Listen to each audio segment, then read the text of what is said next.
大家好，唔知大家有冇覺得最近嘅生活環境好似變咗好多？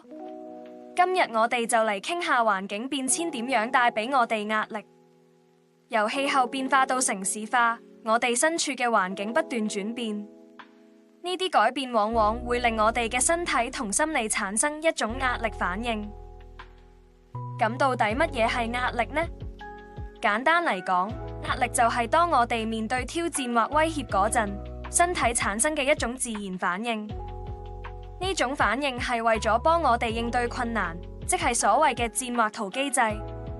但如果環境變遷太快，呢種機制就會長期啟動。壓力對我哋嘅影響好大。首先係身體方面，你可能會覺得成日頭痛、心跳加速，甚至係睡眠不足。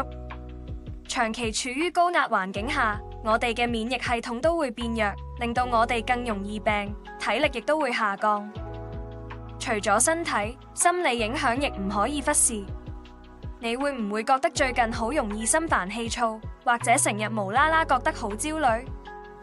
環境嘅不確定性會令我哋嘅情緒變得唔穩定，甚至影響到我哋同屋企人或者同事嘅關係。呢啲壓力仲會影響到我哋嘅工作表現同判斷力，令我哋喺日常生活入面更難集中精神去做嘢。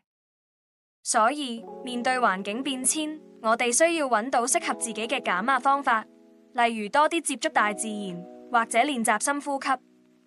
記住，了解壓力係應對佢嘅第一步，關注自己嘅身心反應，先可以喺幻變嘅環境入面保持平衡。希望呢段影片可以幫到大家更加了解壓力。我哋下次再見。